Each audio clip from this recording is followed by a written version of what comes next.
Matthieu 11, verset 28. La Bible, Et je vais continuer. À partir de là, je vais continuer la Bible dans ce que dit, je veux voir aujourd'hui. la Bible dit, venez à moi, Venez à moi. vous tous qui êtes fatigués et chargés, Oui. et je vous donnerai du repos. J'ai dit que ce verset-là, la plupart des gens, quand ils le lisent, c'est là ils s'arrêtent. Et je vous donnerai du repos. Est-ce qu'on peut dire avec moi, venez à moi, tout le monde? Venez à moi. Vous qui êtes fatigués et chargés, et je vous donnerai du repos. Ce verset-là, il ne s'arrête pas là, il est conditionné. Continue le verset 29. Maintenant, vous, tout le monde, vous lisez le verset 29. Oui. Prenez mon joug sur vous et recevez mes instructions. Donc, il donne comme une instruction. Il dit quoi? Il dit deux choses. Il dit, prenez mon joug et recevez mes instructions. Toi, tu es venu, tu es fatigué, tu es chargé. Dieu ne te décharge pas. Il dit, prends son joug et retiens ses instructions. C'est un peu comme s'il est méchant. Tu es venu avec ton colis et puis il dit, non, attends, je vais mettre un autre colis sur ton colis. Hein? Maintenant, il continue pour dire quoi? Car je suis doux et humble de cœur. Il dit, mon joug est doux et mon fardeau léger. Continue. Il faut revenir rapidement. Prenez mon joug sur vous et recevez mes instructions. Car je suis doux et humble de cœur et vous trouverez du repos pour vos âmes. Il dit maintenant, quand tu as pris lui son joug et tu as reçu ses instructions, c'est alors qu'il va te donner du repos. Donc, le verset 28, c'est une déclaration. C'est une déclaration qui est comme du droit. Maintenant, le verset 29, il va t'expliquer pourquoi il a dit de venir à lui. Il va prendre ton joug. Il va te donner du repos. Donc, le repos de Dieu n'est pas systématique.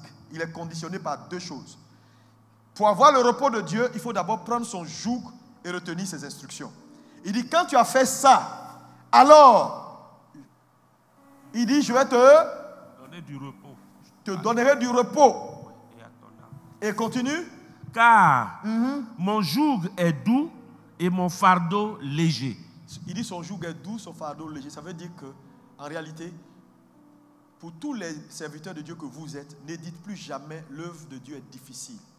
Ne dites plus jamais le ministère est quelque chose de difficile. Otabil m'a dit de ne plus jamais dire ça. Parce que quand tu le dis, tu es en train de dire Jésus ment. C'est difficile pour ceux qui n'ont pas encore pris le joug du Seigneur et reçu ses instructions.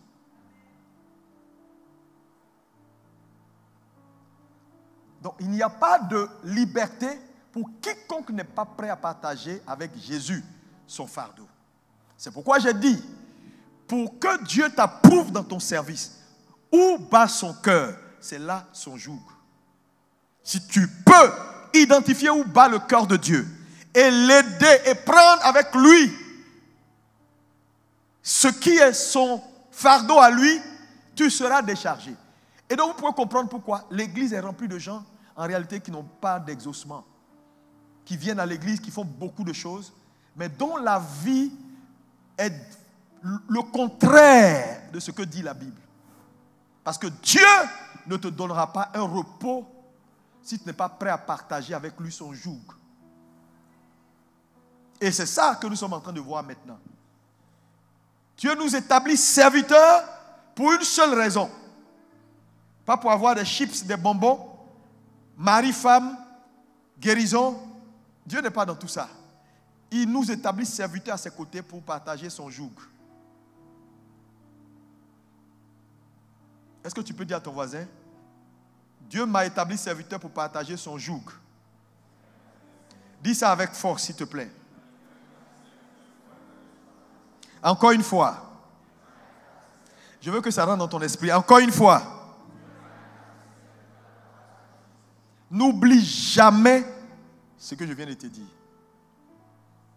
Maintenant, le cœur de Dieu bat où? Hier, on a juste trouvé là où battait le cœur de Dieu.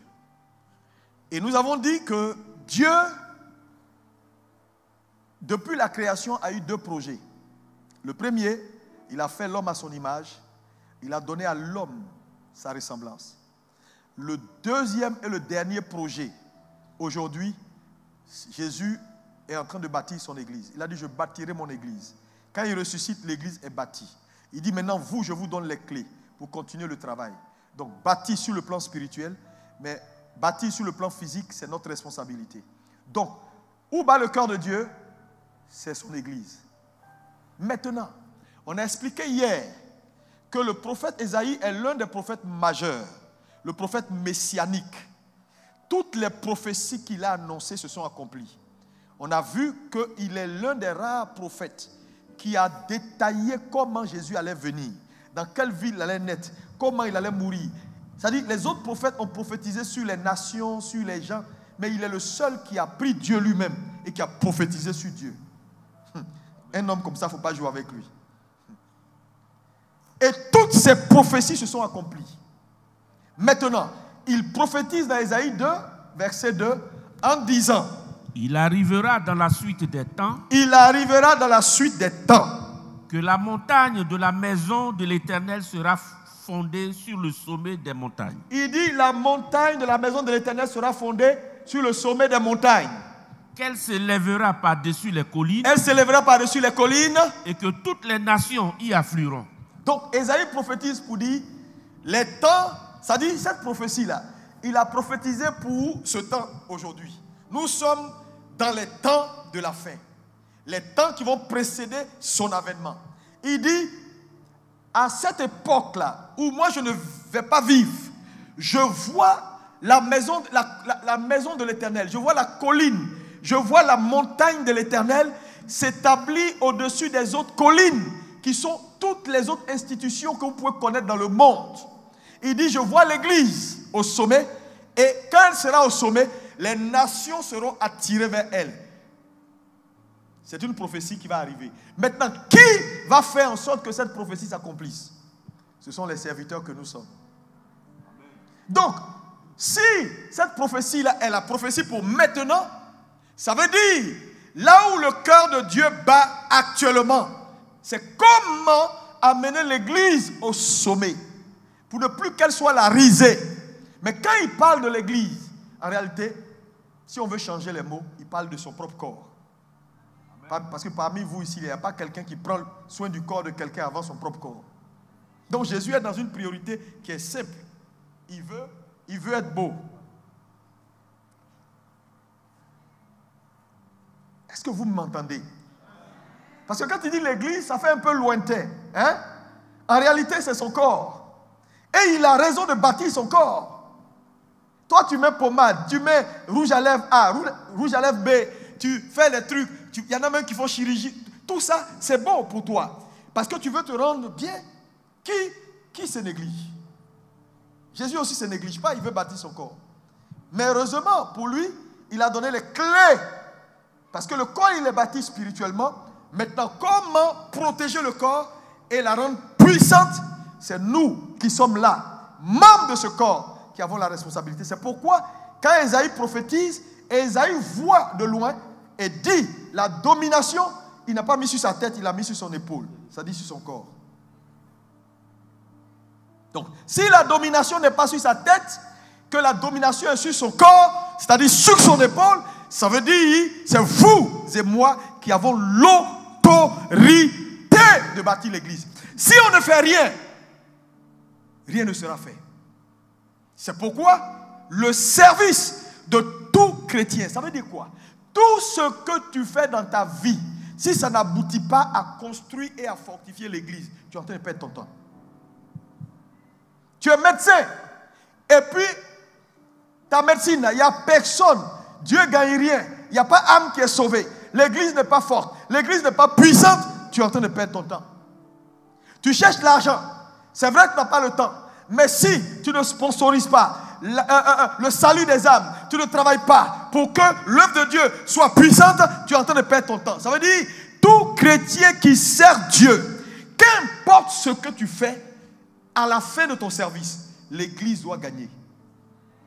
Le corps de Christ doit être fortifié, doit être plus fort, plus solide. C'est ça. Maintenant, quand on bâtit une maison, c'est avec des briques. On envoie les briques, on bâtit la maison, mais on ne remplit pas la maison, on la protège d'abord. Quand il y a de la sécurité, maintenant on peut la remplir. Ça veut dire tout chrétien a la responsabilité d'aller chercher les briques. C'est ça le anakazo. Allez, forcez-les à entrer. Parce que le prix a été payé pour eux. Mais regardez le nombre de chrétiens. Je l'ai dit et je vais le répéter. Quand vous voyez un berger avec un troupeau de 100 moutons, si les moutons doivent devenir 1000, est-ce que c'est le berger qui enceinte les moutons là? Ce n'est pas lui. Mais il nourrit les troupeaux, il les protège, et puis quand ils deviennent féconds, ils s'enceintent entre eux. Donc une église qui ne grandit pas, qui a du mal à s'en sortir, c'est la stérilité de ses fils. Je prie que Dieu enlève ta stérilité à partir de ces 3 jours. Que ton amen soit plus fort que ça. Que Dieu enlève votre stérilité et vous donne de la fécondité. Maintenant, on continue. Quel est le mode opératoire? Quel est le modèle biblique pour bâtir l'église? Allons maintenant à Éphésiens 4.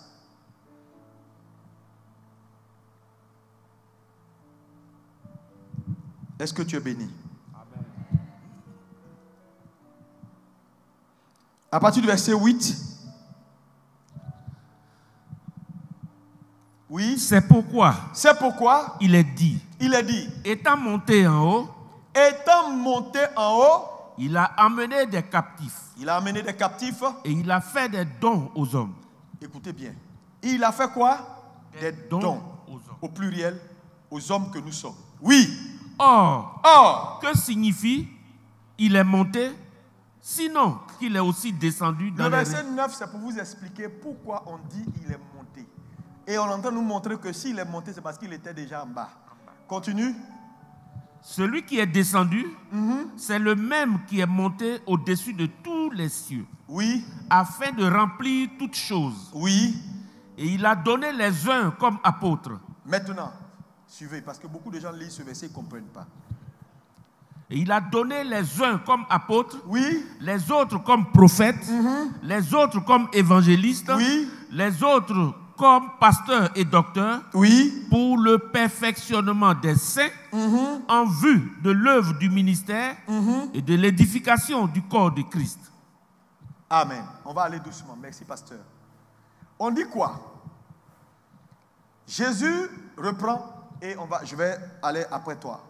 Étant monté en haut, étant monté vers le Père, il a amené des captifs. Tous ceux qui étaient captifs, que nous étions tous des captifs, il nous a sauvés et nous a envoyés, nous asseoir avec lui dans les lieux célestes. Oui. Et il a fait des dons aux hommes. Et il nous a fait des dons. N'oublie pas le mot, il nous a fait des dons. Je mets ça un peu à côté. Oui. Or, que signifie il est monté? Oui, passe rapidement là, c'est des explications. Amen. Et il a donné les uns. Maintenant, on dit, et ça veut dire qu'on est dans la continuité. Il a donné les uns comme apôtres. Comme apôtres. C'est-à-dire qu'il va maintenant établir les ministères. Apôtres, prophètes, évangélistes, pasteurs, et docteurs. Pour le perfectionnement des saints. La première chose, c'est pour tout le monde est le perfectionnement des saints. Le perfectionnement des saints. Plus fort. Le perfectionnement des saints. Deuxième chose, oui.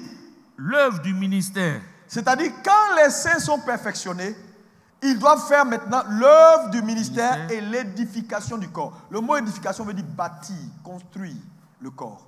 Donc ici, il y a 3 choses. Perfectionnement des saints, tout le monde dit 1. Perfectionnement des saints. 2. L'œuvre du ministère. Et l'édification du corps de Christ. Donc on a 2 grands éléments. Maintenant, suivez-moi. L'appel ici, c'est quoi? Quel est l'appel?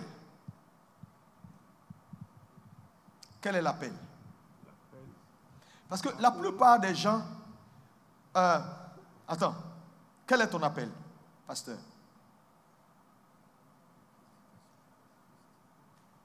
Ton appel. Dieu t'a appelé à être quoi? À faire quoi? Ok. Suivez-moi bien. Apôtre, pasteur, docteur et tout ça. Ça, c'est ce que la Bible appelle, il a fait des dons aux hommes. Dieu a fait des dons. L'appel, c'est ces dons-là, ce pourquoi on a fait le don. C'est ça l'appel.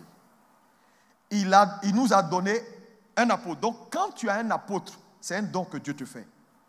Quand tu as un pasteur, c'est un don que Dieu te fait. C'est un don. Maintenant, ce don-là doit aboutir à l'appel. L'appel, c'est la raison d'être du don. Et la raison d'être du don, c'est que quand Dieu fait don aux hommes, c'est pour perfectionner les saints. Maintenant, les saints perfectionnés, eux, leur appel, c'est quoi? C'est-à-dire, l'œuvre du ministère est l'édification du corps. Ça veut dire, le travail d'un pasteur sur une église, le travail d'un apôtre, d'un leader, ce n'est pas l'œuvre du ministère. C'est le perfectionnement des saints. Maintenant, les saints perfectionnés, eux, ils ont leur boulot. Ils font l'œuvre du ministère et ils bâtissent le corps. Chacun a son travail. Voilà le modèle biblique. C'est pourquoi je vais vous dire, Église, tout ministère ou toute œuvre où le peuple laisse le leader, le pasteur tout faire, vous êtes condamnés à tous échouer. Parce que ce n'est pas le modèle biblique. Il faut me suivre. Je dis, on nous a trompés il y a longtemps. Le pasteur n'est pas censé faire tout. Sinon, vous allez tous échouer. Chacun a son rôle dans cette affaire. Il est monté et il a fait don aux hommes. Le premier don, apôtre, pour édifier les saints. C'est pourquoi une église, un leader qui ne bâtit pas son peuple ou qui n'est pas en train de les édifier, travailler pour leur perfectionnement. On dit les saints ont besoin d'être perfectionnés. Ça veut dire ils sont saints. La sainteté est une position. C'est une position. Mais, quand tu as la position maintenant, c'est un peu comme tu as eu de l'or. Mais c'est de l'or sale. Il faut faire passer par la fonte pour que l'or pur sorte. Donc, Jésus dit, quand on donne notre vie à Jésus là, oui, il entre en nous. Nous avons en nous la lumière de Dieu.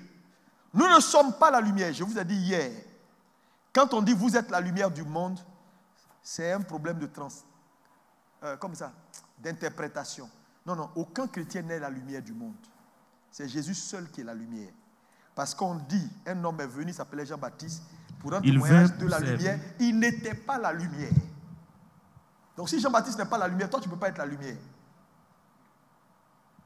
Les chrétiens sont des lampes. Parce que quand il dit, oui, vas-y, lis. Il vint pour servir de témoin, pour rendre témoignage à la lumière, afin que tous crussent par lui. Il n'était pas la lumière, mais il parut pour rendre témoignage à la lumière. Pour ça, on l'a vu hier. C'est juste pour t'aider un tout petit peu. Alléluia. C'est pourquoi la Bible dit, sois éclairé, car ta lumière arrive. Donc, on peut être né de nouveau, vivre sa vie chrétienne pendant 50 ans, 100 ans, sans être jamais allumé. Et quand un chrétien n'est pas allumé, les nations ne marcheront pas à sa lumière. C'est pourquoi beaucoup d'entre vous, même votre absence, personne ne vous cherche. Disparaît, il n'y a personne qui va s'inquiéter. C'est seulement quand tu es éclairé que les peuples marchent à ta lumière.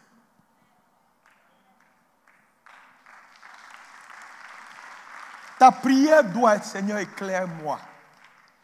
La lampe que je représente là allume. C'est pourquoi tout de suite quand il dit, vous êtes la lumière du monde, le verset qui suit, il dit, on n'allume pas une lampe. Ah, on dit tu es la lumière du monde. Et puis on n'allume pas une lampe. En fait, le mot lumière ici, là, dans sa traduction littérale, ce n'est pas lumière comme Christ est la lumière, c'est lampe. Que Dieu nous aide à être éclairés. Oh, dis avec moi que Dieu illumine ma vie. Et que ma vie reste éclairée, éclairée, éclairée, éclairée. Dis-moi amen. Est-ce que vous avez vu le travail, comment ça s'est partagé? Donc, les chers pasteurs, ne vous fatiguez plus à faire tout. Non, non. Formez les gens. Formez-les. Si vous êtes malin, vous faites votre travail. L'œuvre du ministère est la responsabilité des saints qui ont été perfectionnés. Édifier le corps est la responsabilité des saints qui ont été perfectionnés. Ça veut dire quoi? Le pasteur vient, il prêche. La grâce entre dans ta vie. Tu deviens la meilleure version de toi. Et on te nomme directeur général. Te voilà avec un salaire de 10 millions. N'oublie jamais que celui qui doit rendre l'église fort, c'est toi. L'église ne doit pas être là en train de lutter pour une facture de courant de 500 000. Parce que c'est toi le saint qui bâtit l'église. Édifier le corps est la responsabilité des saints. Est-ce que vous savez que une église qui ne suit pas ce modèle-là ne pourra pas faire face à l'enfer? C'est pourquoi nos églises sont faibles. C'est pourquoi vous allez voir que la plupart des églises où le leader est omnipotent, omniscient et Dieu, lui seul qui fait tout, le jour où il disparaît, l'église se disperse. Parce que ce n'est pas le modèle de Dieu. Ouais. Lui, il doit former, il doit édifier, de telle sorte que, qu'il soit là ou pas, c'est-à-dire il peut aller 6 mois, revenir, et puis quand il revient, il ne reconnaît même plus son église. Il dit, j'ai laissé 2 cultes, il y a 10 maintenant. Et puis les fidèles sont là, ils se moquent de lui. Continue de nous former seulement. C'est ça le modèle. C'est pourquoi je veux dire honte à tous les fils et filles que vous êtes, assis dans vos églises, et vous ne faites rien. Tu sais, je vais vous dire, être dans une église et ne rien faire est pire qu'être un païen. C'est mieux que quand tu es dehors là, au moins on sait que tu es païen. Ah! C'est pire. C'est pire qu'être un païen. Parce que on se reproduit selon son espèce.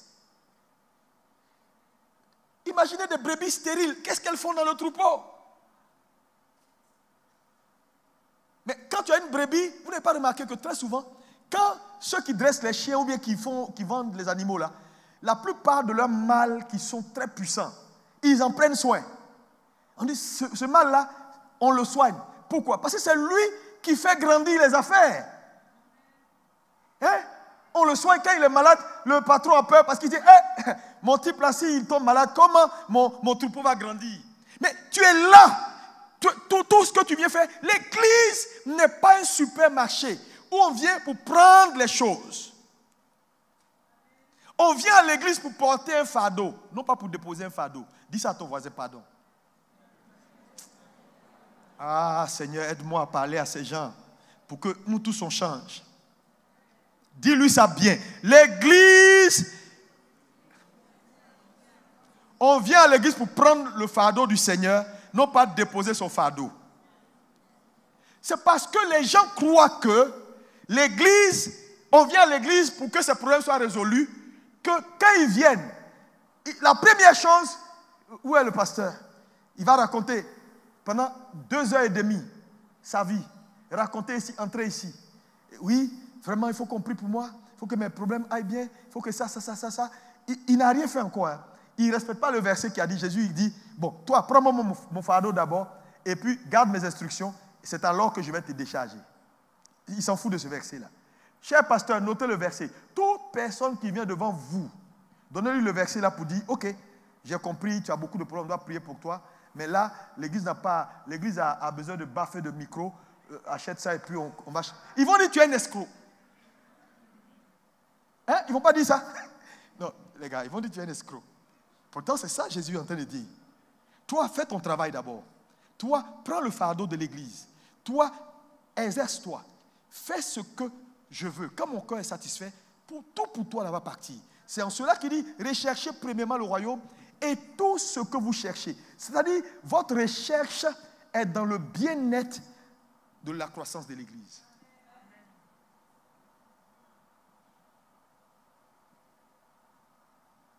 Dites-moi amen. Oh, dites-moi amen encore fort. C'est pourquoi, cher pasteur, je vous le dis, tout ce qui vous affaiblit l'église, commencez à enlever ça. Enlevez ça, enlevez vite. Enlevez. Vous savez, le pasteur Dag Mills, c'est quelqu'un que j'aime bien, c'est un modèle. Il est précurseur de ce que je suis en train de vous dire. Est-ce que vous savez que, il dit, lui, au début de son ministère, il avait beaucoup de problèmes parce qu'il paye A, il paye B, il paye C. Il travaille jusqu'à quand on fait les offrandes. Quand la comptable a payé musicien A, musicien B, musicien C, tout le monde, quand ils sont tous payés, à la fin, il n'y a plus rien même pour l'église. Les factures de l'église restent. Parce que si tu ne les payes pas, ils ne vont pas venir. À un moment, Dieu lui a dit, mais est-ce que l'argent de l'église, c'est pour donner aux gens? Et Dieu lui a dit, prends les enfants de tes responsables là, forme-les. Quand il les a formés, ils ont eu 2 groupes de musique. Maintenant, les diacres et les anciens, leurs enfants viennent jouer. Donc, tout l'argent qui sortait là, ça ne sort plus. Parce qu'ils sont de l'église. C'est leur service. Vous savez le nombre de vautours qui sont en train de piller l'église de Jésus. Sans rien ajouter. Si demain l'église ferme, ils vont aller chercher encore un coin où picorer. Bâtissons l'église. C'est ça la priorité de Jésus. Et il dit que les temps de la fin seront comme au temps de Noé, où Noé bâtissait l'arche, les gens se mariaient. Il en sera de même à l'avènement du Fils de l'homme. Noé faisait quoi? Pourquoi Jésus prend la référence de Noé? Noé n'était pas en train d'évangéliser dans les rues. Noé bâtissait l'arche pour tous ceux qui devaient être sauvés.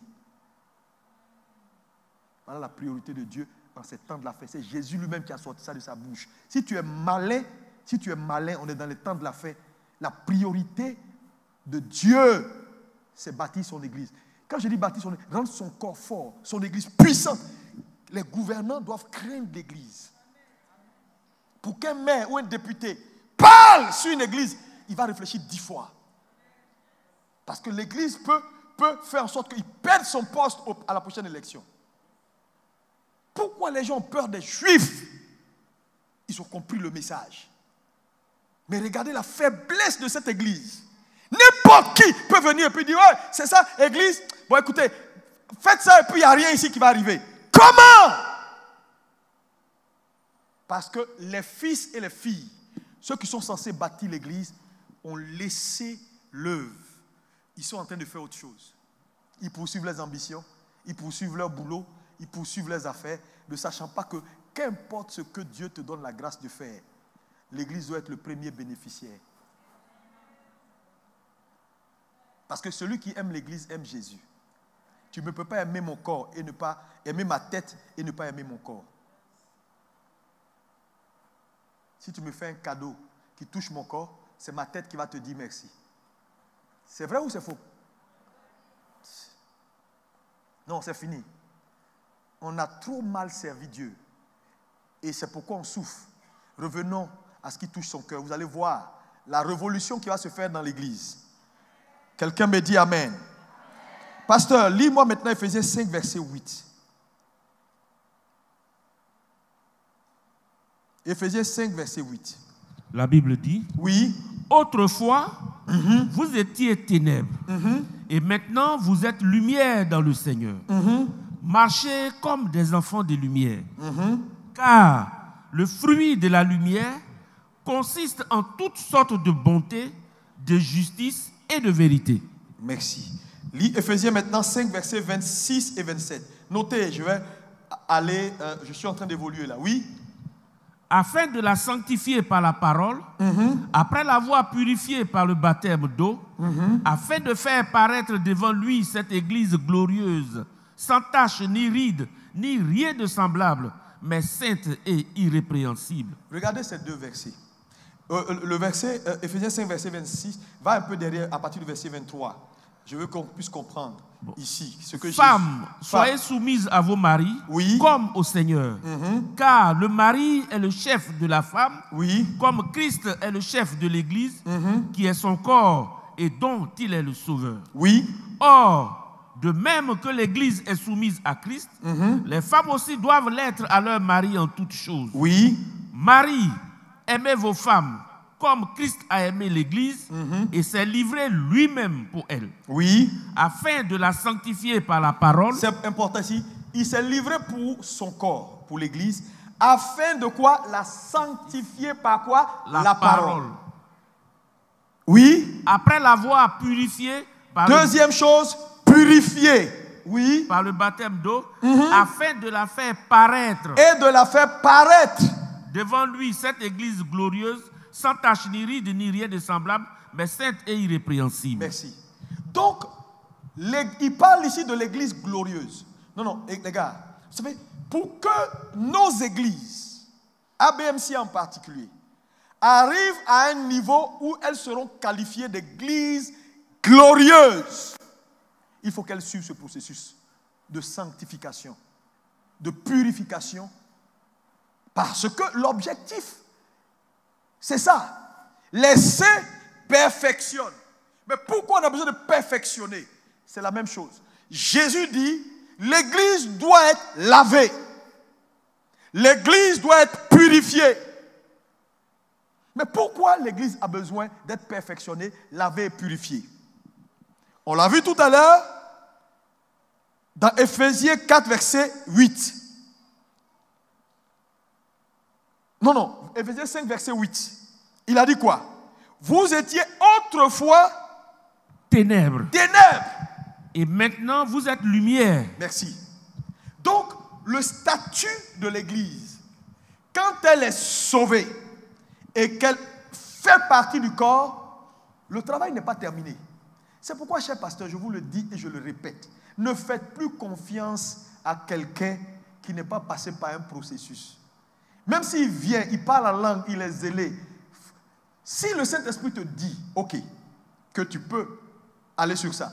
Mais vous savez, l'erreur, j'ai vu des églises cassées parce qu'ils ont embauché des pasteurs. Quelqu'un est venu, il a présenté un diplôme pour dire, j'ai fait université chrétienne, tant. Le pasteur l'a pris, il l'a mis là, il a cassé toute l'église. Pour servir Dieu, on a besoin de formation. On a besoin de purification, on a besoin d'être lavé. Parce que quand tu donnes ta vie à Jésus, c'est seulement ton esprit qui est sauvé. Tout le reste est dans les ténèbres. Tout le reste. Qui connaît l'histoire de ce monsieur que Jésus a rencontré? Jean 9, verset 7. Lis-moi ça rapidement. C'est une image de l'Église. Jean 9. Oui? Va un peu au verset 6. Voilà. Lis. Pendant que je suis dans le monde, je suis la lumière du monde. Après avoir dit cela, il cracha à terre et fit de la boue avec sa salive. Puis il appliqua cette boue sur les yeux de l'aveugle et lui dit, va et lave-toi au réservoir de Siloé. Il y alla, se lava et s'en retourna voyant clair. Ses voisins et ceux qui auparavant l'avaient connu comme un mendiant disaient, n'est-ce pas là celui qui Merci, pasteur. Amen. Maintenant, ici, repars au verset 7. Et lui dit, oui, va et lave-toi au réservoir de Siloé. Mais regardez ici, le réservoir de Siloé, nom qui signifie envoyé. Ici, Siloé, là, ça veut dire apôtre, apostolos. Un peu comme si Ça, c'est une image de l'église. Cet homme qui se retrouve devant Jésus. Et Jésus lui dit, je veux t'aider, mais tu as des yeux, mais tu ne vois pas parce que quelque chose couvre tes yeux. Il crache, il fait de la boue, il met sur ses yeux. Il dit maintenant, va à Siloé. Pour qu'avec l'eau de la parole, l'apostolos puisse t'apporter la lumière et que ce que tu es censé être, que tu le sois. Donc quand il va, il rencontre Siloé, qui est l'apôtre, il prend l'eau qui est la parole, quand il met sur son visage, ce qui cachait sa vraie identité maintenant sort. Pour dire quoi? L'Église a besoin d'être purifiée. Sinon, frères et sœurs, nous sommes en train de perdre notre temps. C'est pourquoi les églises sont faibles. Parce qu'en fait, les gens viennent à l'église, mais ils sont remplis d'eux-mêmes. Les choses ne marchent pas parce qu'ils ne savent pas, ou les pasteurs ignorent qu'il y a un travail de purification à faire. Je déclare sur ta vie la purification au nom de Jésus. Tout ce qui t'a empêché de faire ce pourquoi Dieu t'a établi serviteur, reçois la grâce maintenant au nom de Jésus. Est-ce que tu es béni?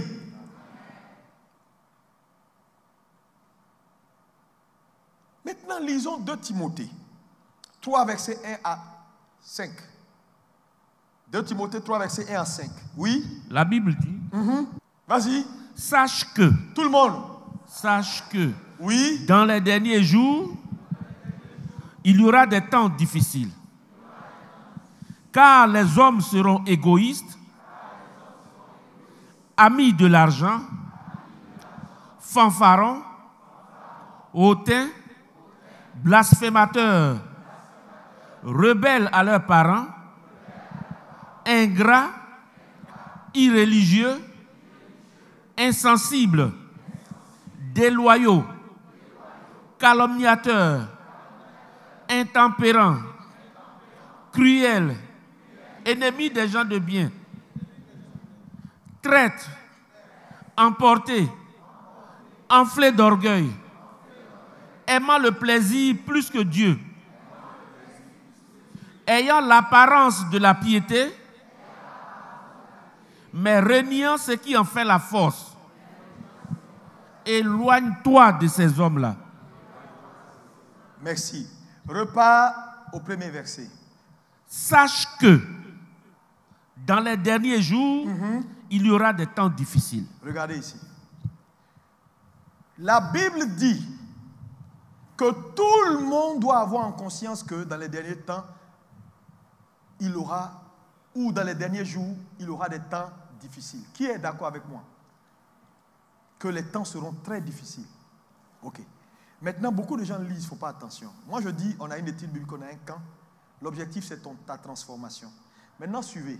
Il dit, sache que dans les derniers jours, il y aura des temps difficiles. Verset suivant. Car les hommes seront égoïstes, amis de l'argent. Merci. Regardez ici. Il lit le fait que les temps seront difficiles dans les derniers jours, non pas à une crise économique, non pas à des difficultés de récession, mais il dit les temps seront difficiles, non pas parce que les gens vont devenir mauvais, la politique ne sera pas bonne, mais parce que les hommes seront mauvais. Donc en réalité, la difficulté des temps qui arrivent n'est pas le fait des gouvernants. C'est le fait des gens que vous êtes. Vos cœurs qui vont aller se noircissant. Ouais.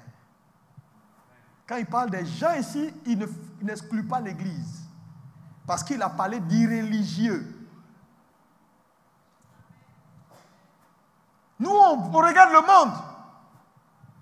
Ce n'est pas le monde.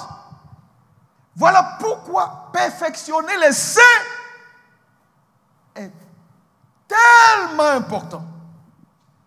Vous voyez que c'est nous le problème. Quand pourquoi les hommes seront égoïstes, amis de l'argent, fanfarons, blasphémateurs, rebelles à leurs parents. À chaque fois que vous voyez ces choses dans l'église, nous sommes en train de rendre les temps difficiles. La prophétie est en train de nous prendre. Ouais. C'est facile de regarder le monde. Combien de gens dans l'église qui refusent d'être perfectionnés? Combien de gens dans l'église qui refusent d'être lavés? Ils sont assis. Le nombre de stress, la plupart des pasteurs aujourd'hui, AVC, c'est l'église. Pasteur, ne vous stressez plus. Vous allez mourir pour ces gens-là? Jamais. Leur sauveur, là, il est quelque part, il s'appelle Jésus. S'il n'a pas pu les changer, ce n'est pas quelqu'un qui va les changer. Chacun va rendre compte. Il faut dire la vérité aux gens pour qu'ils comprennent que quand on leur parle, mais chacun va manger du fruit de ce qu'il est en train de faire. On dit, les gens, les temps seront difficiles car les hommes vont devenir mauvais. Mauvais. On te parle, tu ne veux pas écouter. Combien de gens dans nos églises, même qui ont le micro, et qui refusent, je vous dis, tu ne peux pas faire l'œuvre du ministère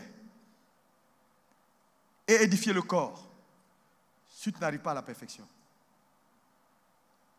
Mais c'est pourquoi les gens, en réalité, beaucoup vont pleurer. Tu vas pleurer, hein? Tu vas pleurer. Servir Dieu, on dit, les dons ont été donnés pour perfectionner l'essai en vue de l'œuvre. En vue. Donc, faire l'œuvre et édifier le corps, c'est ça l'appel. L'appel. Ton appel, c'est servir Dieu et bâtir son corps. Dis, c'est ça mon appel. On dit ça bien. Ton appel, c'est pas pour être bishop. Quel bishop? On dit, mon appel, je suis un évangile. Servir, bâtir et retenir les instructions du Seigneur. Qu'importe ce que tu fais dans l'église, si ça n'aboutit pas à construire et à édifier le corps, tu es en train de perdre ton temps. Tu es en train de perdre ton temps. C'est pourquoi les apôtres, à un moment donné, ont dit, cette affaire-là est en train de nous prendre le temps. Au lieu de servir Dieu, on est en train de servir aux tables. Attends, on va revenir à ce qui est important. Ils ont ramassé, ils ont mis ça là-bas pour des petits gars. Ils disent, nous, on n'est pas là pour servir aux tables. Arrêtez de servir aux tables. Il y a des gens ici, la seule chose qui les intéresse, c'est venir à l'église, courir dans tous les sens. Courir dans tous les sens. C'est important, mais ce n'est pas tout. J'ai dit, les gens ne veulent pas changer. C'est pourquoi ils ne s'en sortent pas. Ils ne veulent pas. Les temps seront difficiles à cause de l'égoïsme. Fanfaronnade, blasphémateurs, rebelles à leurs parents, ingrats, irréligieux. Ça veut dire qu'ils seront dans l'église, mais c'est eux qui vont combattre l'église. C'est-à-dire, le gars, il est assis. Lui, il ne quitte pas, mais il combat tout le monde.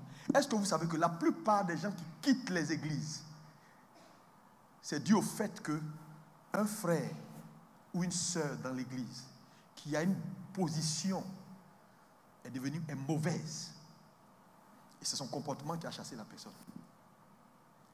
La difficulté de l'église, je vais vous dire, les gens qui quittent les églises, c'est le fait des frères. Mauvaise attitude. Un responsable qui parle comme si sa bouche n'est pas sanctifiée. On doit prendre une braise pour toucher comme on a touché pour Esaïe. Il y en a plein. Responsable cupide. Responsable frère qui est tout le temps en train de faire des choses. On parle ici, il entre ici. C'est eux. Frère qui entre, il salue personne. Et puis le pauvre nouveau est frustré. Il dit, bon, c'est comme ça l'église à moi, je ne vais plus là-bas. La difficulté des temps est la méchanceté des cœurs de ceux qui sont assis dans l'église. C'est pourquoi une église, si les fidèles ne se métamorphosent pas, ne vont pas à la perfection, on est en train de perdre notre temps. Tu vas voir un responsable diacre et deux, ils se sont boxés il y a longtemps. Il y a des gens dans la même église, ils ne se parlent pas. Ils se tolèrent. Chacun a son idée sur son ami. Ce gars-là, il se prend pour qui? Tu as un petit problème, ce sont eux qui sont les colporteurs de nouvelles. Comment toi tu es dans l'église, c'est toi qui fais colportage de nouvelles. Un nouveau arrive, tu vas t'asseoir et tu as ta manière d'entrer maintenant en 1846. Il va raconter l'histoire. Même quand les gens n'étaient pas là, le nouveau sait, mais il sait par qui. Il n'était pas parmi nous. Il y a des gens ici, ils savent tout ce qui était aux deux plateaux quand on était là-bas. Alors qu'eux, ils sont venus ici seulement. Mais qui leur a dit? Ce sont les anciens. Dont le cœur n'est pas circoncis. Et ils sont là, des années, ils ne changent pas. Ils empêchent l'œuvre. Parce que quand il n'y a pas de changement, l'œuvre ne va pas aller de l'avant. Quand les cœurs ne sont pas circoncis et que les gens sont assis, ils ont juste le titre d'un ancien qui est là il y a longtemps. Frère, le temps ne change pas les gens, le temps les révèle.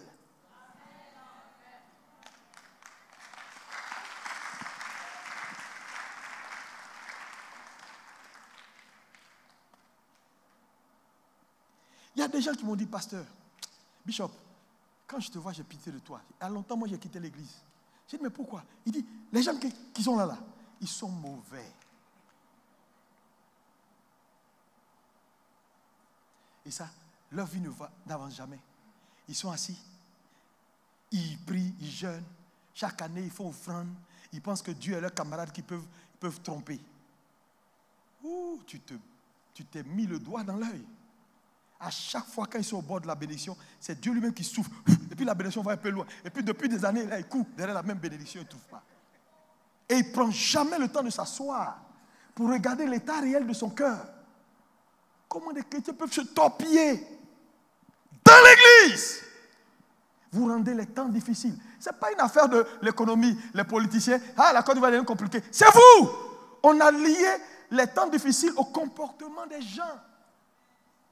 Pas l'économie. Quelle économie?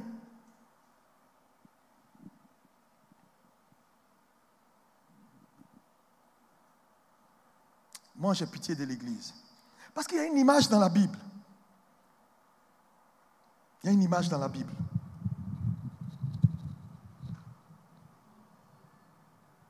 Est-ce que quelqu'un peut me dire Amen?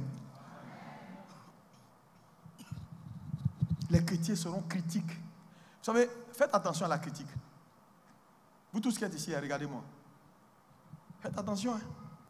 La Bible a dit une chose que je vais te dire, qui m'a fait du bien, que je vais te dire. Il dit, honore ton père et ta mère, et tes jours. On peut répéter tous? Honore ton père et ta mère. Tout le monde? Et tes jours seront? Vous savez, avec Dieu, il y a toujours ce qu'on appelle la relation de réciprocité. Ça veut dire, un homme qui déshonore son père et sa mère raccourcit ses jours. À chaque fois que quelqu'un t'appelle au téléphone, bonjour, et puis la prochaine phrase, c'est le nom de ton papa qui place. Et il commence, coupe le fil. Sinon, si tu devais vivre 70 ans, quand tu finis la conversation avec lui, il te reste 65 ans.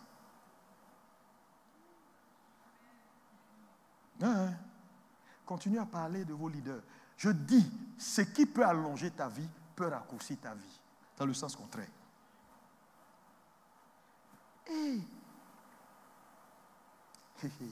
Tu t'es posé la question une fois, pourquoi on a réclamé le corps de Moïse? Pourquoi Satan a réclamé le corps du grand Moïse?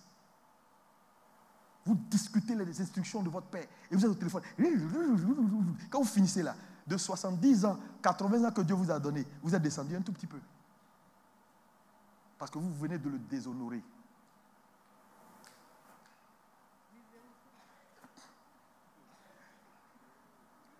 Moi, je ne sais pas où tu as passé pour parler de mal notable avec moi. Ça ne passe pas.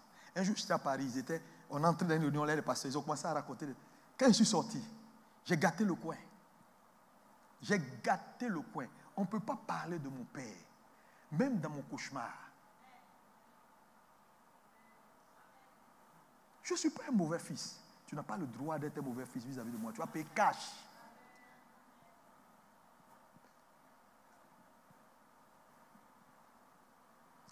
Les gens doivent changer. Tu ne veux pas être avec quelqu'un, dis je ne suis pas avec toi, c'est tout. C'est tellement simple comme bonjour.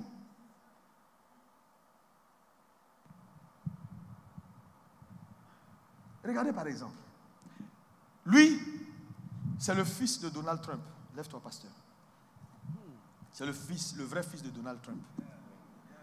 Quand il est né, l'enfant a été pris, ils l'ont volé à la maternité. Et ils l'ont envoyé quelque part en Somalie, dans un pays, et ils l'ont élevé là-bas. 30 ans après la recherche du FBI, on l'a retrouvé. Et on l'a ramené à la Maison Blanche. Quand il est arrivé à la Maison Blanche, il a le même visage que Trump. C'est-à-dire, son sang même là, est-ce que ce n'est pas la même chose? C'est la même chose. ADN, tout même chose. Mais je vais vous poser une question. Est-ce que le comportement c'est la même chose? Non. Le comportement ne peut jamais être la même chose. Il a l'ADN, il a tout, il a les gènes, il a même le visage. Mais, quand les gens vont aller à table, il va se cacher dans un petit coin, comme ça, pour voir. Comme il est habitué au village. Comme un sauvage. Quand on dit habillez-vous, il va porter des trucs froissés. C'est-à-dire qu'il va avoir un comportement de gars qui sort de la brousse. Donc si Donald Trump l'aime, il va dire quoi? Je vais chercher un éducateur pour le reformater à avoir les habitudes de la noblesse. Hein, comment on marche, comment on va à table. Donc ils vont prendre peut-être 2 ans pour enlever tout ce qu'il a reçu. Bien qu'il soit fils, bien qu'il soit héritier. Ils vont vider tout ça pour que maintenant il soit l'homme qui marche, l'homme qui a l'éducation, l'homme qui peut maintenant recevoir, qui sait saluer avec les formules américaines. Vrai ou faux? C'est comme ça nous on est. Merci pasteur. Donc, les dons que Dieu fait, c'est ce travail de perfectionnement-là. On a l'ADN, on a la puissance, on a déjà la lumière. Mais, d'où on vient? Du village d'où on vient. Les parents qui nous ont élevés, qui ne sont pas en réalité nos vrais parents. Ce sont nos parents adoptifs. Ton papa et ta maman, c'est des parents adoptifs. Ils sont mal élevés avec la sorcellerie de leur village, leur comportement bizarre. Tout le monde est bizarre, on soupçonne les gens et tout ça est resté en toi. Maintenant, quand tu donnes ta vie à Jésus, tu arrives dans ta vraie famille. Hey! Dieu a positionné des hommes pour te purifier, pour enlever et te donner le style du royaume. Parce que sans ça, tu ne peux pas hériter. Sans ça, tu ne peux pas être utile. C'est pas possible. C'est pas possible. Maintenant, toi, tu refuses.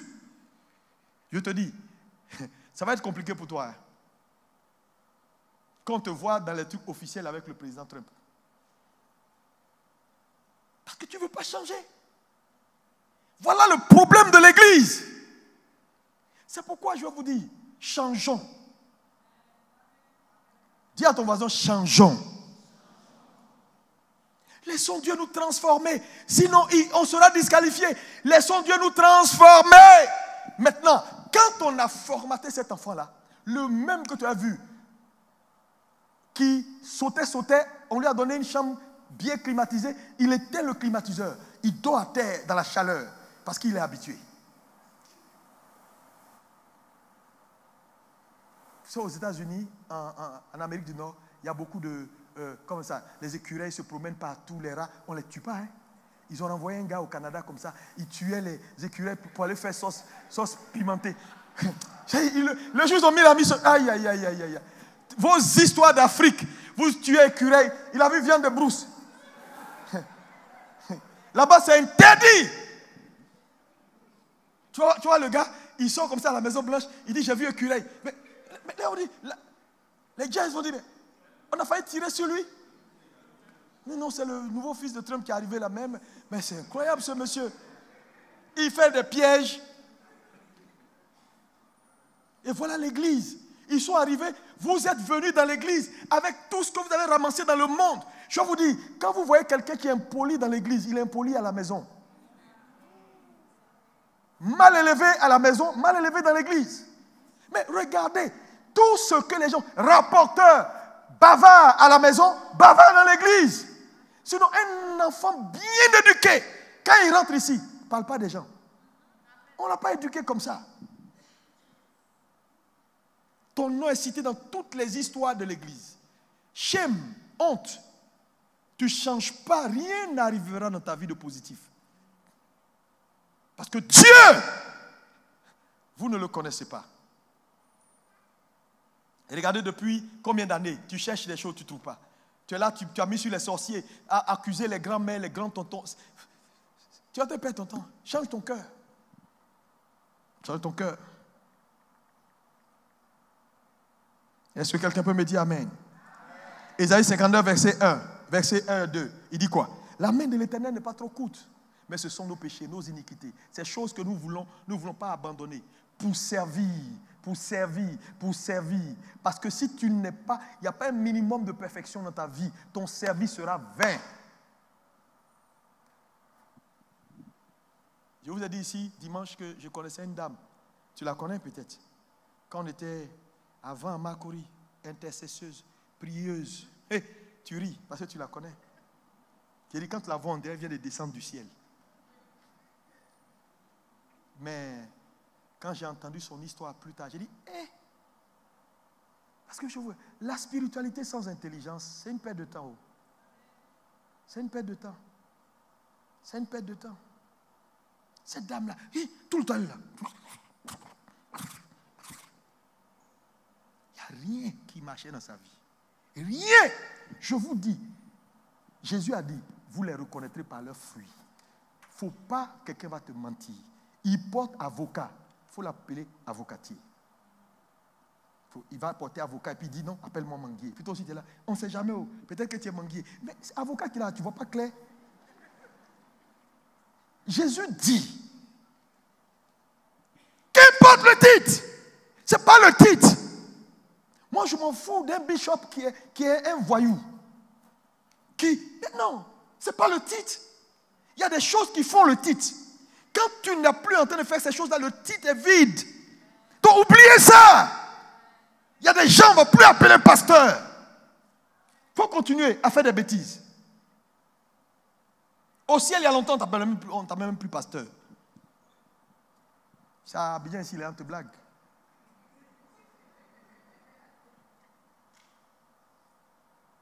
Changeons. Un pasteur, tu bois koutoukou, c'est quoi tout ça? Tu dis, c'est pour m'inspirer un peu. Si le Saint-Esprit ne peut pas t'inspirer, c'est foutu, c'est foutu, c'est foutu.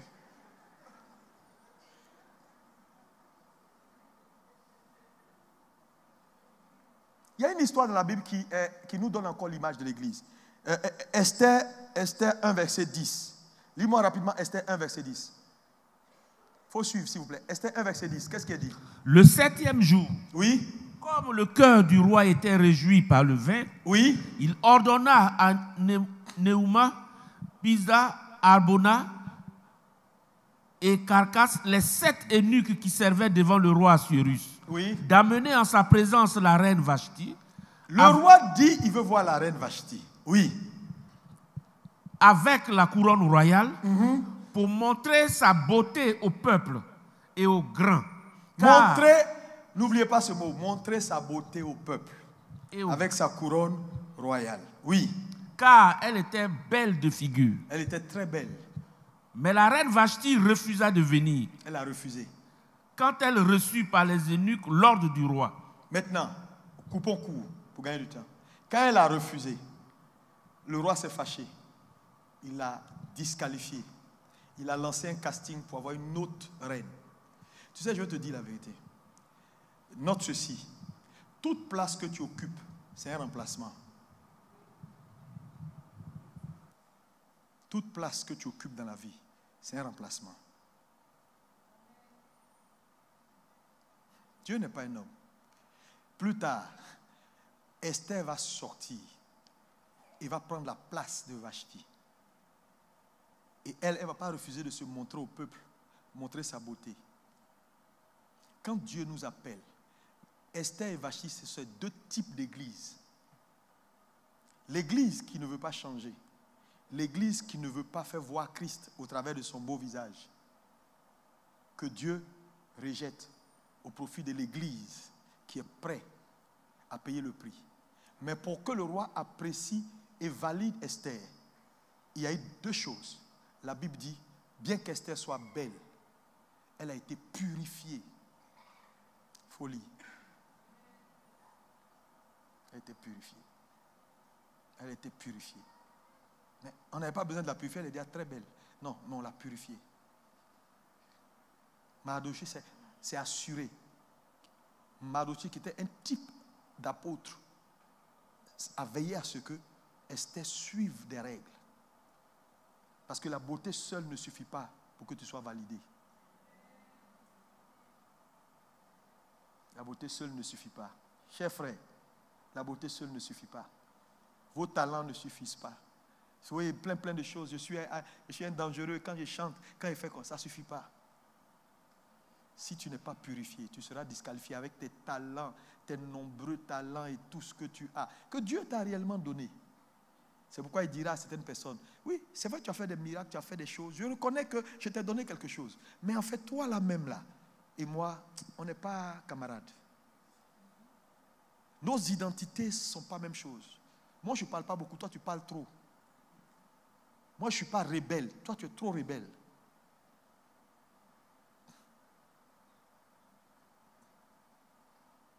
Oui. Ma prière pour ABMC en tant qu'église globale, que Dieu ne nous rejette pas au profit d'une autre église qui va faire le mandat, qui va être d'accord pour faire le mandat que Dieu nous a confié. Je vous le dis. C'est pourquoi je prends le temps de vous parler. Il y a des leaders ici, Dieu va te remplacer. Tu sais, moi je ne veux pas que dans quelques temps, un jeune homme sorte de nulle part, un jeune qualifié, bien brillant, qui a tout, et que c'est lui maintenant qui soit à l'ordre du jour, matin, midi, soir. Et vous les anciens, les vieux, vous commencez à être des sorciers. Parce que Dieu poursuit des intérêts. Dieu poursuit des intérêts, il ne poursuit pas. Il y a des gens, tu leur donnes le micro, ils sont incapables de décoller. Ils sont là, alléluia, alléluia, alléluia, alléluia. C'est-à-dire que pour dégager une présence de Dieu, ils n'arrivent pas. Tu n'as pas remarqué que tu es en train de disparaître un peu de la scène? Regarde un peu ton utilité. Il faut peser ton utilité dans l'œuvre. Combien de fois on t'appelle maintenant? Avant, on t'appelait beaucoup. Combien de fois on t'appelle maintenant? Ça veut dire que tu commences à être de moins en moins utile. Maintenant, on te saute et puis on fait les trucs. Tu viens et puis tu remarques que c'est fait. Ça veut dire que ce n'est pas bon. C'est pourquoi quand tu es un leader, la place que Dieu te donne là, il faut jalouser ça.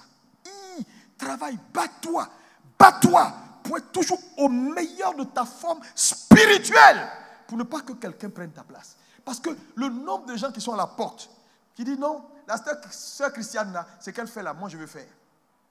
Et puis Dieu dit, mais pour quelle raison je dois l'enlever pour que toi tu fasses? Prouve-moi.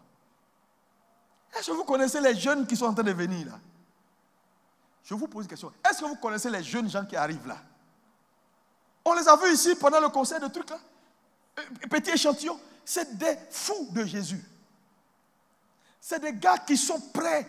J'ai dit, les gars, non. Cher pasteur, ne jouez pas avec vos jeunesses. Si vous n'avez pas de culte de jeunesse, si vous n'avez pas un programme bien concordé pour votre jeunesse, votre église est en train de mourir. Les vieux là, ils ne peuvent rien faire. Ils sont fatigués. C'est les jeunes qui crient, c'est eux qui acclament, c'est eux qui mettent le feu, c'est eux qui courent. Frère, est-ce qu'il y a des jeunes dans cette salle? Qu'il y a des jeunes pour Jésus? Non, je vous dis, ne perdez pas le temps avec les vieillards. On dit, eux, ils ont des rêves. C'est dormir qui est leur problème. Malheureusement, il y a des jeunes vieux. Tu leur donnes le micro 100 fois, ils ne peuvent même pas se réinventer. Depuis chanson tu chantes que nous on connaît là. Depuis 20 ans, on te donne le même micro. Tu commences par là, tu termines par là. Tu ne vois pas que ton onction est partie?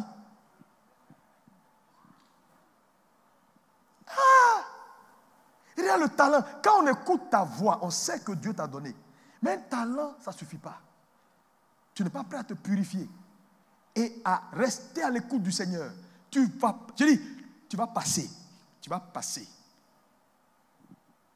Les jeunes gens, ils sont dangereux. Hein? Kai, Otabil dit toujours, il dit lui, c'est pourquoi quand, même à Greta West maintenant, là, les jeunes ont une place tellement importante. Ils renouvellent autour de lui. Ils gardent la jeunesse pour garder le niveau haut. Aujourd'hui, c'est des gens qui étudient la technologie, Internet, ils connaissent tout. Tu leur donnes un téléphone en un clin d'œil. Ils sont partis. Tu allais prendre un gars qui est fatigué, qui a 6 bébés, 6 trains, pour te sortir un petit visuel, il va faire 3 jours. Il y a un petit jeune qui est là. Quand il finit, le culte finit, avant même que vous sortez, le visuel est déjà là. Voilà le retard de l'église. Formons les jeunes. Tout leader éclairé doit lui-même être là quand il y a réunion de jeunesse pour encadrer les jeunes, pour être avec eux. J'ai dit à tous mes pasteurs, si vous négligez la jeunesse, vous m'avez trouvé sur votre chemin. Vous m'avez trouvé même sur votre chemin fort. Je suis allé en Tanzanie. Le papa Imakando gros que tu vois là, son fils était ici avec nous. C'est lui le pasteur de la jeunesse. Mais il ne faut pas jouer avec eux. J'ai dit, quand ils font leur conférence, j'ai dit, les jeunes là, non. J'ai dit, les jeunes là remplissent partout. La plupart des gens qui pensent qu'ils sont déjà vieux là, c'est affaire de comment ils vont aller s'asseoir, faire leurs enfants, faire leurs trucs, et puis ils sont en train de... Ils n'ont que des souvenirs.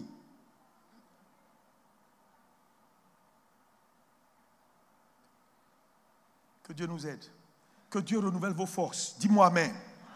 Qui vous donne une mentalité, la jeunesse de jeunes, une mentalité. Tu n'es pas vieux, tu n'es pas vieille. Dis-moi amen au nom puissant de Jésus et reçois la grâce. Reçois la grâce, reçois la grâce, reçois la grâce d'embraser ton église. Embraser l'église. D'ici, maintenant on doit des réunions thématiques comme ça. Là. On va être ensemble, on va se parler. Formation. Vraiment, Satan nous a eu, on avait oublié. Ça là, on aurait dû faire ça depuis. On faisait confiance aux gens et leur don. On dit, le gars, il peut. 20 ans après, il ne peut rien faire, il ne décolle même pas. Quand tu parles, il dit, oui. Tu as dit quoi de soulever le seau? J'ai soulevé le seau. On fait quoi? Tu dis, mais tu ne vois pas qu'il y a la poubelle dedans? Il dit, ok, il y a la poubelle, on jette. Quand tu jettes, je fais quoi? C'est comme un gars, on dit, prépare-moi un poulet. Il va dans le poulailler. Et puis il revient. Un poulet? Il dit oui. Attends, excusez-moi. Coq ou bien poule? On dit poule. Non. Jaune ou bien noir? Je te gifle là. Tu ne réfléchis même pas. Pourquoi tu ne peux pas anticiper un peu? Pourquoi tu ne peux pas te projeter? J'ai dit, toute limite qu'on a mis à ta capacité de réflexion, je casse et j'annule au nom de Jésus. Sois intelligent.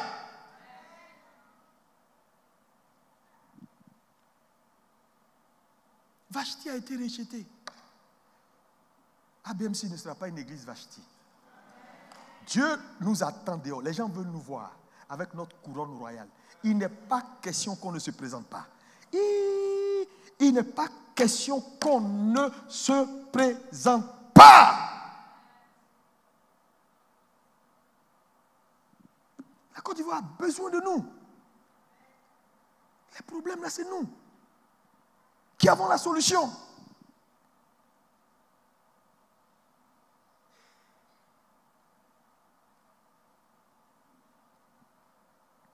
Oh, dis-moi amen. 1 Samuel 15, verset 30. Regarde quelque chose dans 1 Samuel 15, verset 30. Ah, vraiment, la vie est bizarre quand même. Lis-moi ça, on va aller vers la fin.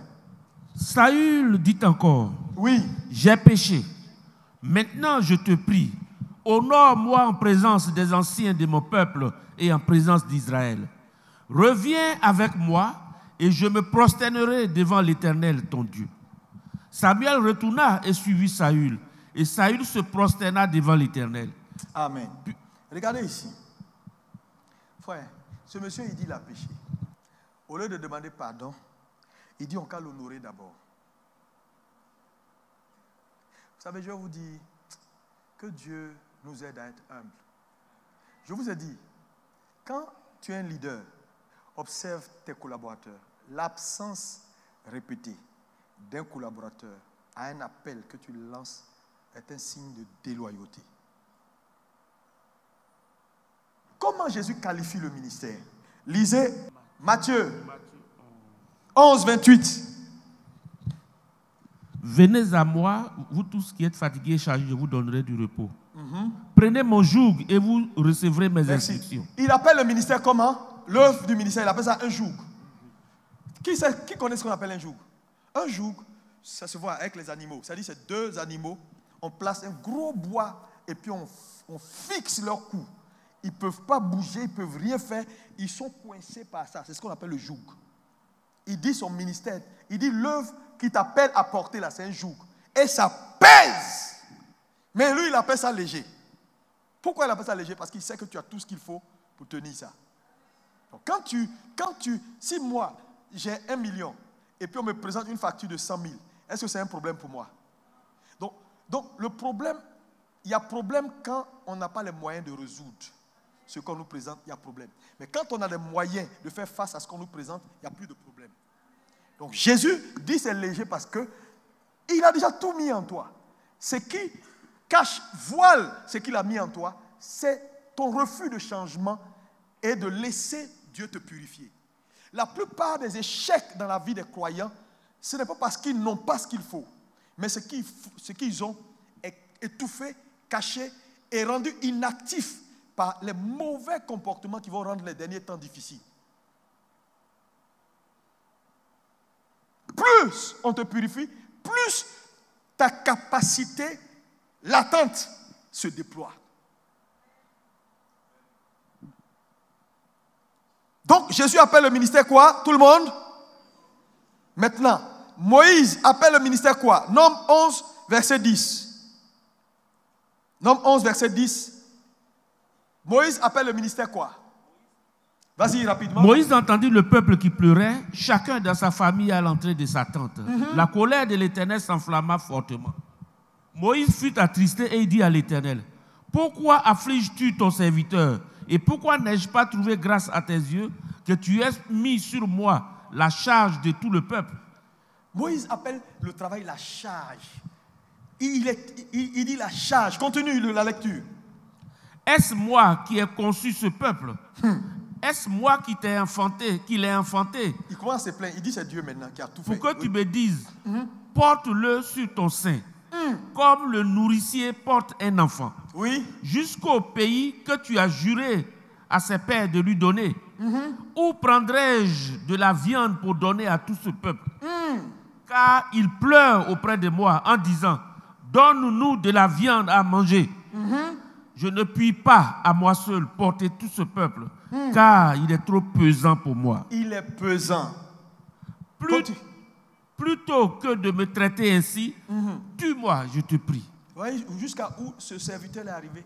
Le grand Moïse, le pasteur, celui que Dieu appelle l'homme selon son cœur, l'homme qui n'a jamais été, il n'y a pas quelqu'un qui est semblable à lui. Il est arrivé à un point où l'œuvre de Dieu là pesait et dit, Dieu, il faut me tuer, on va quitter dans cette affaire.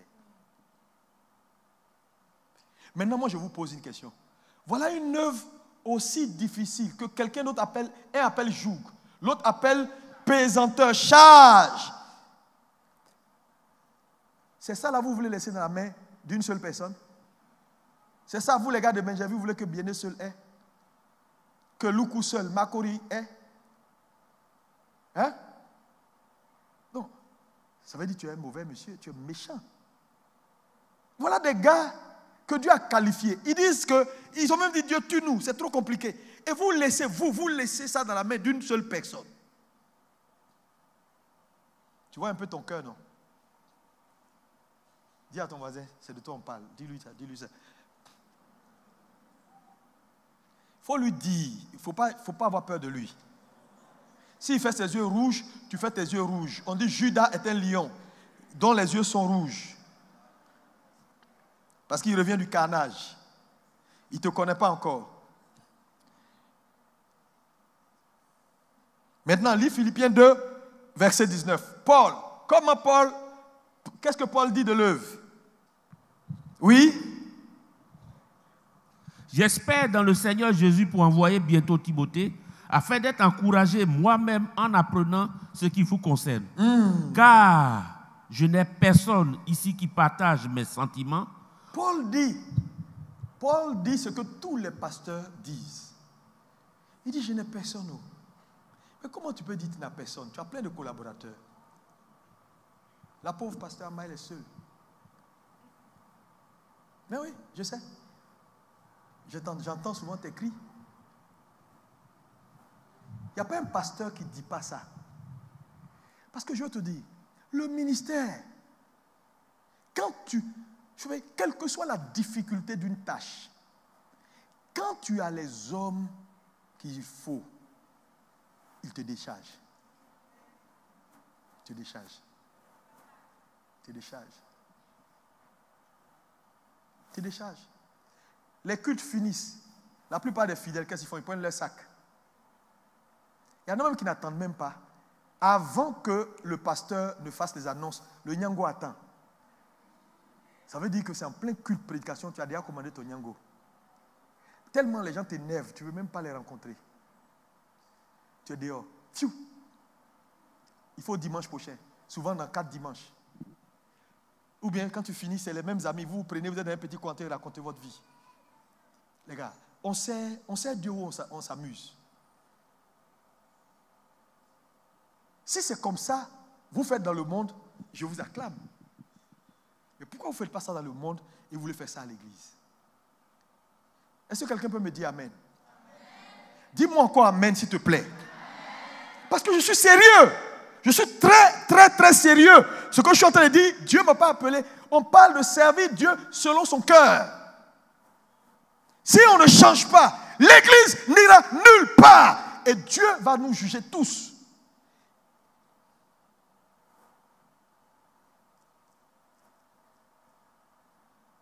Depuis quand tu t'es assis dans un bureau pour recevoir des gens?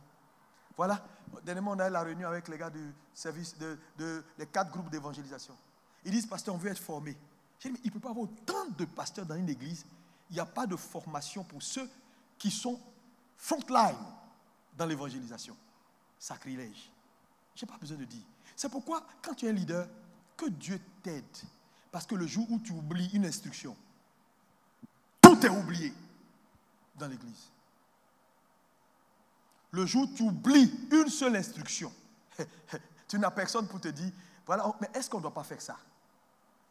Donc, ça veut dire que toi, tu dois réfléchir 10 fois pour que dans la marche de l'église, à chaque fois, tu oublies une seule, même quand tu parles, ils ne prennent même pas note pour voir ton esprit là. Ça va où? Pour courir avec. Comment Paul, un grand serviteur de Dieu comme ça, peut dire, il n'a personne dans sa vie? Comment vous pouvez comprendre ça? Que lui, Paul, il n'a personne. Moïse dit, il n'a personne. Pourtant, Dieu lui dit, prends dans tes collaborateurs les 70 là, je vais prendre de ton esprit. Je vous ai expliqué ça, je ne vais pas revenir. Mais je peux en parler, il n'y a pas de souci. C'est une façon de dire à Moïse, Moïse, tu as des gens qui travaillent, qui est responsable de groupe musical, responsable de temps. Mais quand tu dis que tu n'as personne, ça veut dire, ils sont là, mais ils n'arrivent pas à te décharger. Donc, je vais prendre de ton esprit. Parce que tu ne peux jamais décharger un homme si tu n'as pas son esprit. Voilà la vérité biblique. Quand on est un leader, on ne cherche pas son argent. On cherche le fardeau qu'il a pour partager. C'est quand on partage le fardeau d'un homme qu'on partage son héritage.